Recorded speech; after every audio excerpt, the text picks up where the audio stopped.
All right. Hello, everyone, and welcome to our next edition of Sponsor Spotlight with International Journal of Sports Physical Therapy. I'm Ashley Campbell, the managing editor of the IJSPT, and I am pleased to be joined today by Eric Parcells, who is founder of Exertools, which is one of our founding sponsors, actually one of the very first ones to jump in when we took over IJSPT and wanted to keep this going for all of our readers. So I'm really happy that Eric could join us this morning. I'm going to let him introduce himself, give a little bit about his background. He has been in this industry for a very, very long time. He's seen a lot of trends and changes over the years. So we'll jump into a little bit of discussion about that here today. So Eric, why don't you tell everyone kind of who you are, what you do, and a little bit about Exertools. I think it all started back in college. I have an undergraduate degree as a PE teacher, and then went to grad school to get a degree in exercise physiology. My first job was actually at a medical fitness center in Virginia, and that introduced me to a rep from Cybex, which was a company that I had done a lot of research with in grad school. They were looking for dealers, reps, whatever you want to call us, and salespeople. And I applied for a job and got it, and they moved me to Northern California. And that's how I got started in the PT world, 1985. So I probably look older than I am, but it's been a long ride, and I've seen physical therapy go through a lot of changes, both in reimbursement and in research being done, and what are the key words from isokinetics, the closed chain, to functional training, to whatever. And we've tried to keep up with it at Exertools, but hold true to our core beliefs at the same time. So that's a good segue into what I was going to ask you is, do you find yourself trying to catch up with the trends, or do you have, what are your kind of core beliefs, and how do you decide which sort of products you're going to distribute and represent? How do you make those decisions at Exertools? We try not to make gadgets. We try not to actually keep up with the trend. We try to actually be ahead of the trend. We're more of a trend-setting company, which hurts our bottom line, but it's who we are anyhow, and we stick to it. And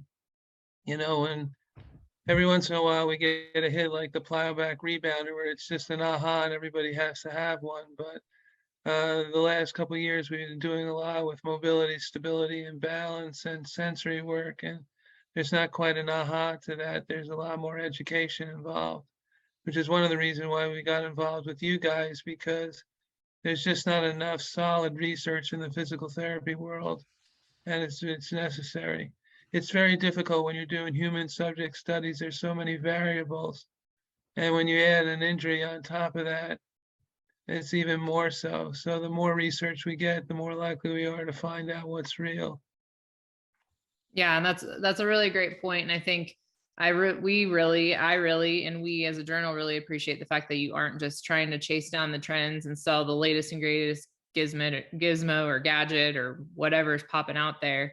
I think it's a really interesting story. So why don't you tell us about kind of how this all got started as it relates to the plyoback, and then kind of where the trends are going right now as far as what you see a big focus on for probably the future of the next decade or so.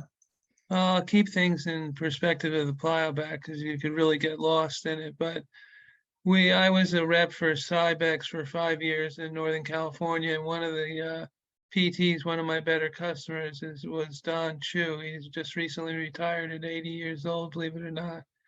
And Don had trademark rights to a product called Plyo balls, which were different weighted medicine balls. And he was looking for a distributor. I won the bid, and so I got a bunch of Plyo balls and sent them out to a bunch of dealers that I knew across the country. And 2-3 months later, they all sent all the balls back because none of their customers wanted to play catch with their patients. They didn't feel they had the time. So I remember that when I was a kid, I used to play catch by myself in the backyard with a product called a pitchback, and I commissioned some engineers to make a heavy duty one for me, and that was the beginning of the plyoback, the medicine ball rebounder. And we've sold thousands of them and have had competitors come and go through the years. But we still out there plugging in. As time has gone by, and as I mentioned before, sensory is starting to become a big thing in sensory systems. So we are coming out with a new plyoback before the end of the year that the plyoback frame will be black. The skirt around the springs will be black. The tramp will be black. And the new set of medicine balls will be black. Oh, So cool. you have black coming off black. There'll be a what's known as a contrast conflict. Uh-huh. And so they'll have to track the ball better, and then they'll have to um, be able to stabilize their shoulder faster, quicker once they catch the ball. Now, along with that, we are coming out with another support product that is called Split Attention. That is a tabletry. It's simply a heavy-duty IV stand that holds a tablet or up to 3. But the Split Attention tablet has a series of numbers running on it. And you can change the number of digits, the size of the digits, the clarity of the digits, the color of the digits, how quickly they roll over. So while you're throwing the ball at the trampoline, not only do you have contrast conflict, but you're going to have to read the numbers at the same time. Okay. Now, along with that, you can put yourself on a rocker board to change your angular displacement. You can put yourself on a piece of foam to take away proprioceptive feedback. You can put yourself on a mat that has pegs to increase your proprioceptive feedback.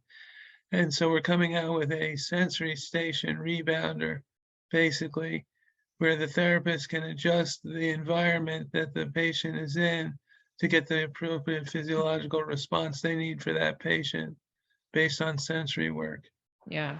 Cool. So really hitting that neurocognitive piece of the puzzle that seems to be Well, the big trend. yeah, and I've thought for years, even in my Cybex days, that that's the missing part. You know, I always tell everybody, you have this junior in high school who's the big football stud. He's the fullback, all-American fullback, and beginning of his junior year, he goes and blows his ACL, and he's out for the season. But being who he is, he trains like an animal, and he comes back in better shape his senior year, but he just doesn't move the same. Mm-hmm. And part of it is he doesn't seem to know where his knee is, because though his strength is better and his range of motion is appropriate, he doesn't have the motor control or the motor sense to know, how he's moving. Yeah. Excuse me. And we don't tend to have protocols to go through all that because we don't have products to help with that. They're just starting to come about. Yeah. Cool. That's really cool. And I think that it's already got my mind kind of spinning on some research projects that need to get rolling with this new rebounder station. And as you know, I work really closely in the hip. So I don't do near as much ACL as I used to, but even with our hip patients, we see some similar things. Maybe not as much of like the fear avoidance or things of that nature that you might see in the ACL or in the knee, but just kind of knowing where your body is in space and really having challenges with that. So we're always looking for different ways to build up that function. So Well, imagine that you're throwing a ball at a rebounder and you have one leg, you're in a lunge. That mhm, affects your hip. Now right. imagine that you have a lunge and the front or the back foot is 2, 4, or 6 inches high and the other one's just on the ground. That Mhm, affects your hip. right. Whether or not you have rotation, that affects your hip. Hmm. So there's a lot of things you can do with the lower extremity environment Right. while you're working on the upper extremity environment with the rebounder. Right. Really cool. I like it. Any other sensory products or anything new, different, exciting that you guys have coming up, or is that your big focus right now?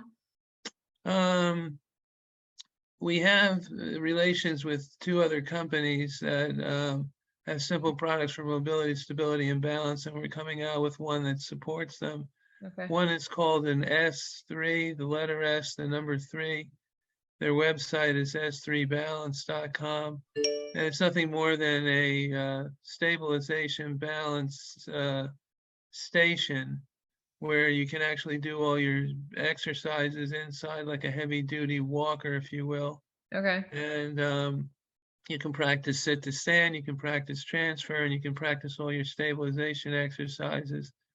And inside it, you can put foam and balance testing device and all that. Cool. There's also another device called a new gait. I have Parkinson's disease, and it's affected my gait. And about 3 months ago, after talking to them for a while, I met a group with a product called the Newgate, Uh-huh. Newgait, and they put it on me, and within 2 minutes, I was walking like I walked 10 years ago. Wow. Yeah. And within 15 minutes, I was jogging down the hallway of the hotel. Oh my gosh. Yeah, pretty surprising. That's So awesome. we've established a working relationship with them. And the new gate is, if you're familiar with exoskeletons, Mm-hmm. these kind of robot things that you Yeah. get inside and they cost, I don't know, 150, 250,000. Right. The new gate costs about $1,000. Oh wow. Okay. And it's a belt with suspenders, if you will, and kind of like a brace that has a strap that goes above around your thigh and one just below your knee. And those systems get attached by short little pieces of surgical tubing. Okay. And depending upon how they configure the tubing, it either assists or resists different portions of your gait. So they analyze your gait, they put you in the suit the way that you need it to be, and lo and behold, I looked like Eric again. Mm-hmm. It was pretty amazing.